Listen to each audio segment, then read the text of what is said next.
What is it about the strange that excites us? What is it about the different that makes us both intensely curious, yet afraid? How could something like a person who is maybe a little shorter than you be so different than someone that's a lot shorter than you? What would it be like to live near a town where everyone is like that? A place where they're not different to each other, but you are, and you are treated as such. There is an urban legend of a town, no, a neighborhood, that housed only dwarves and was built to shelter them. Not just from time and the weather, but shelter them from anyone who didn't understand the word privacy. On this episode of Locals Only, we're going to talk about the local legend of Midgetville.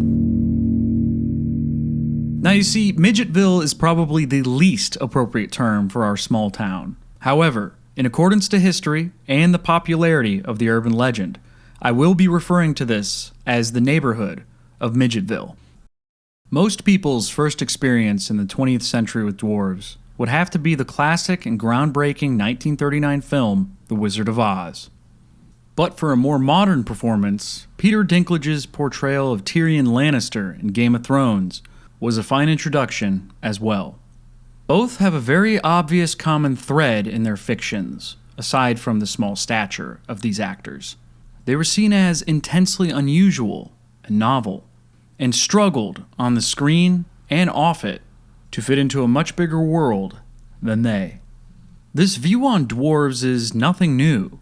In fact, even before film, circuses made a living on the unconventional, with freak shows touting their irregular acts and strange attractions. But what happened after the curtains were pulled? When the circuses shut down, or when the director yelled the expressive "cut"? Where did they go? Of course, everybody lives somewhere, but it being such a rare and encompassing condition, where do you live in a world where everything is just out of reach? For anyone who doesn't know, here's one of the typical stories you'll hear when asking about Midgetville in Virginia.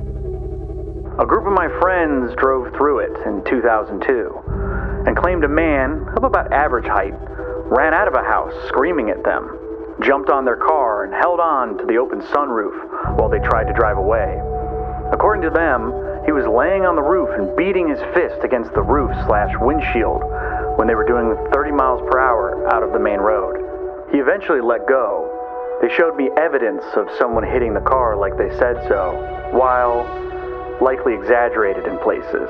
I believe it happened. That prompted me and another friend to go see it for ourselves. He was driving and I was riding shotgun. We weren't making any noise, just slowly going around this loop when someone came out of a house and started yelling and threw something at their car. I think it was a newspaper, not a rock. My friend panicked and drove over a big landscaping type rock in his hurry to get out of there. It blew out a tire and we had to change it after driving a mile or so away. I first heard this local legend only weeks ago when a commenter told me about the existence of such a place. Word of mouth about a location named Midgetville travels fast and far. It sounds absurd. Or does it? As I mentioned earlier in this episode, something about unfamiliarity makes us desperate to understand and to know. So in looking around and wanting to know more about this town, I started to question what was more interesting, the fact that it was a town of dwarves, or if it was in fact unwelcoming to curious visitors. Unfortunately, the Streisand effect is strong when someone tells you, "Don't go there, or they'll throw rocks at you." With a description like that, it's practically begging for the deranged to show up and cause chaos. Who else would approach a town like that? In my previous episode on Bunnyman Bridge, so many people, so many teenagers expressed that because they were told not to go somewhere, it made it oh so much more appealing. The forbidden fruit, apparently, is the most tempting. But in this case, I was tempted to just leave this alone. After looking up Midgetville on YouTube and other resources, I found that most people who are in my position of entertainment and exploration haven't been respectful, to say the least.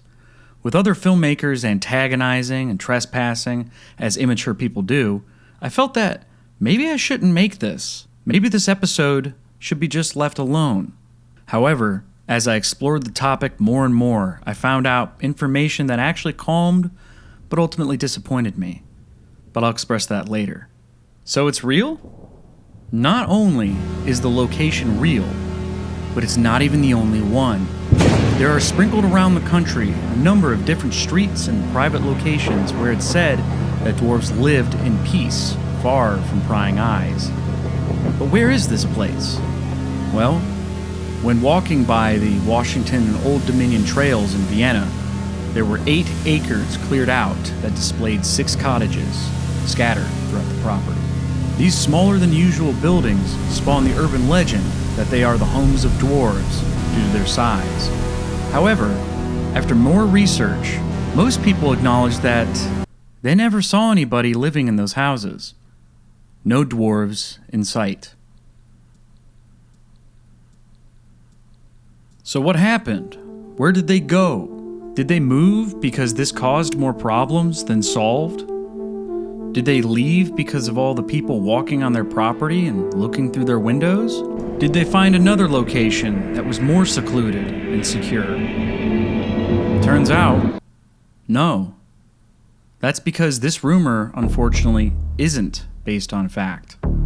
These buildings grew mossy and vined, decrepit with years of neglect. Whoever was there isn't there now, and despite popular belief, there is no record of any dwarven inhabitants living in these buildings. So what's the real story? Well, it's a little hard to say. After I sifted through several miscellaneous websites that took turns copying and pasting the exact same paragraphs, I did find a Washington Post article. It stated, in 1901, the Wedderburns family owned the property, along with a hotel and some other buildings. But not long after, the hotel burned to the ground and was lost. So, later in 1930, Alexander Wedderburn's son, George, built 6 small Spanish-style cottages on the empty land. The Wedderburns briefly established the Wedderburn Music School on the site. The cottages were rented out, but as years passed, the place eventually became overgrown with ivy, and the ever-growing trees kept the land in eternal shade. The local legend is bolstered by 2 possible coincidences.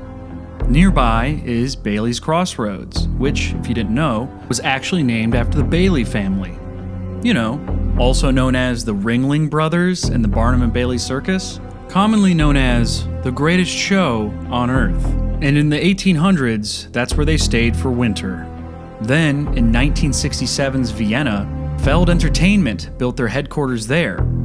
Who does Feld Entertainment own? Barnum and Bailey's Circus.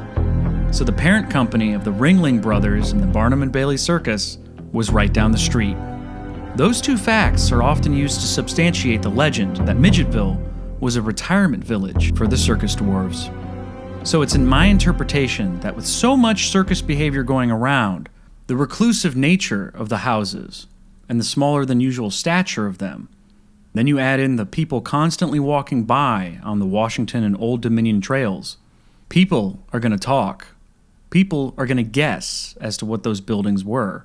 And people are going to start making things up. And then you'll eventually land on the very believable story of a small town of dwarves separated from society. I mean, is it really so hard to believe? Lepers had colonies. Nudists have colonies. Why wouldn't dwarves? Throw in a bit of geographical exposure to circuses and literal smaller than usual houses. You have a story. Or you did. You see, in 2002, the families that lived on the property signed a deal with contractors and the city to tear the place down to develop more housing. Though the proposal created lots of controversy, the cottages were all destroyed and the trees were removed in early 2008 to make way for Wedderburn Estates. Amazingly, as said before, This is not the only story like this. In New Jersey, there was also another location discussed of a Midgetville with extremely similar circumstances. Mentions of a community of dwarves, talk of violence towards trespassers, a circus close by, and persistent rumors. These stories are all over the country and met with the same fate of exposure and disappointment to those who believed it. In fact, I'd say the reason these stories keep persisting is how unbelievable it sounds. Yet, it always draws somebody to investigate. So where is Midgetville? Waiting in obscure forums, hiding on discussion boards, buried in dead threads and broken links. That is where Midgetville is. And that's where you'll find it.